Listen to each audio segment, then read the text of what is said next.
to speak to us. So now everything is set. You want to have one or two Mr. words Wolfgang. with us. Yeah, Yes.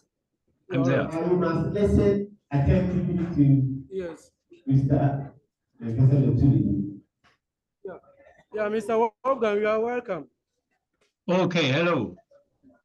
What let me see? Yes. So this is many students, and they would like to hear from you. So, my dear Mr. Chagan, who is the coordinator for International Peace Factory. For the past 4 years, anytime we have a program, they do give us a message. So with the permission of the chairman, he would like to speak floor. Okay, so I can start, yeah? Yes, please. Good. Okay, so I'm happy that I can talk to you. Excuse, English is not my natural language, yeah, but I hope you can follow me. You see my white hairs, I'm an old person, 72 years old, and I've been twice in Ghana. And on one of the visits, I met Isaac, and we have seen that we have the same goals, political goals for our societies, for our states. And I have two half Ghanaian kids. One is 8 and one is 10. In my life, I worked as a journalist, but I did it mainly to work for peace. So I used the tools of a journalist to work for peace.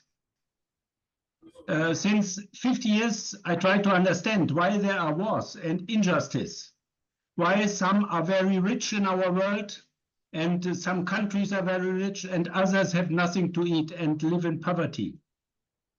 Both my father and grandfathers were ordered from the German state to go to war in both world wars, and they had to risk their lives and to kill soldiers from the people, the elites told them that they are their enemies. I understood alone, as single persons, we have no power to stop such nonsense. We have to unite as common people and to understand the situation and our chances. I'm in discussion for this with people in many countries, so we exchange our information and our opinions. I speak to you as citizens who can take and should take responsibility to create a common future for us world as one human family. We only will have a future if we are cooperating worldwide and overcome our divisions and the egoism of the elites, of the ruling elites in economy and politics. I give you an overview how I see the world and our and your future today, and give you some ideas what can be done. I hope it gives you some new ideas to go afterwards deeper in the matter. You might have many questions. Your teacher will help you, and I'm ready to do it also, even today and even another day. Fortunately, we have not experienced war in Ghana for a long time. In other countries such as Congo, Sudan, Mozambique, and Somalia, in Africa, but also in Ukraine and in the Gaza Strip, war is raging, and many people are losing their homes, loved ones, their health, and their own lives every day. There is no international initiative to stop these wars. The rich countries are profiting from them, can sell weapons, and are getting resources for them. But peace is very important. Without peace, everything is nothing. But peace is also not everything.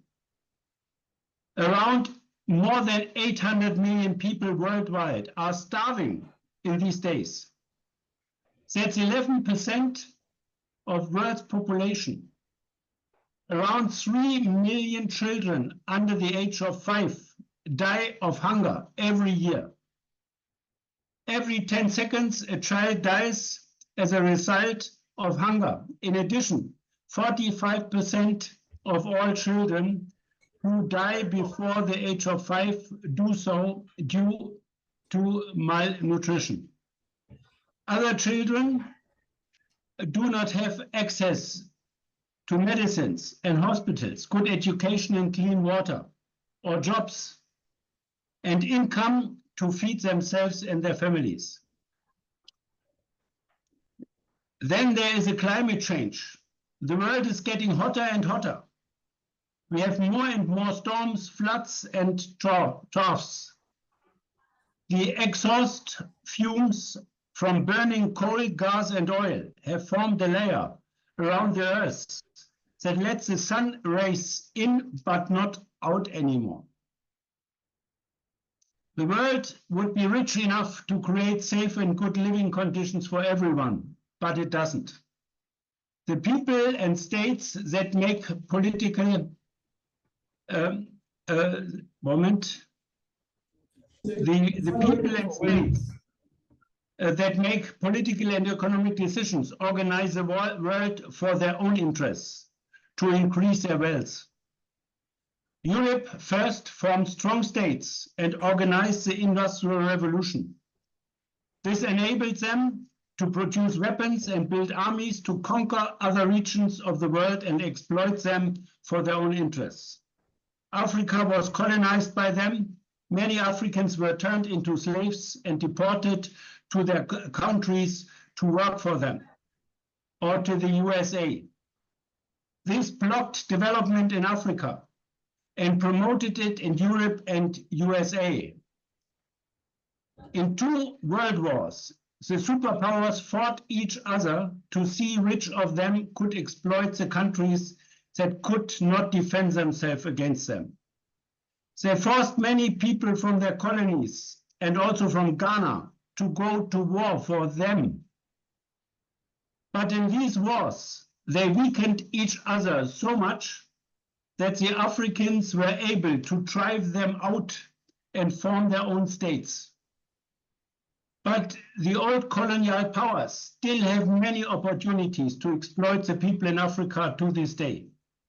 They pay far too little for the raw materials, many of which Africa and Ghana possesses. They prevent the development of their own industry, which could process the raw materials and create jobs in African countries. They deny the countries favorable loans with which they could build up their own economies. They are fueling conflicts in the states between ethnic groups and religious communities in order to weaken the states and be better able to dominate and exploit them. Many African politicians who campaigned for the development of their own countries, for the people, were overthrown, imprisoned, or murdered, mostly organized by the Western secret services, especially of the US, France, and Great Britain. Kwame Nkrumah, Patrice Lumumba, Thomas Sankara, and Nelson Mandela were some of the brave men whose power was destroyed by the West. The West sought to give a small minority of African elites a share of the wealth, to corrupt them so that they would ensure that the riches would continue to flow into their countries, because they would also benefit from them.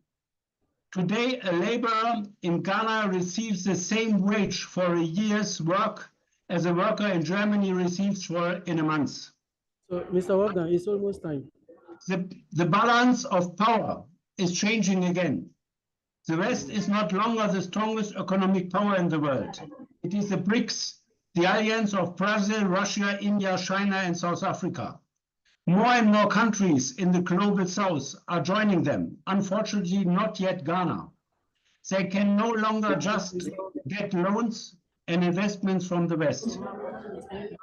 Thanks to their knowledge of foreign languages and internet, people around the world can now exchange information and learn from each other. The rich countries and companies can no longer enforce what we only hear and read in the media, what they disseminate for their own interests. There are now many migrants in Western countries who can influence politics in their countries, who have jobs at universities, and they use to support their countries of origin. And we who see ourselves as members of one human family, who want to ensure that everyone worldwide has enough to eat, to work, healthcare, and good education, can now work together worldwide via internet. We can learn from each other how we can influence politics. All of this is only possible if many people get involved, learn, and network. One opportunity is that even in the rich countries, not everyone is benefiting from the economy anymore. Poverty is growing here too. Climate change affects everyone, even in the rich countries. Here too, the desire of change is growing. This was already the case 19 years ago, but the elites managed to fool people into thinking that war was a solution. If we are not careful, the West will plunge the whole world into war because it does not want to give up its supremacy. In view of the nuclear weapons, it could mean the end of humanity. With the $2 trillion the rich countries spend every year for weapons and wars, we could easily finance a good life for all of us worldwide.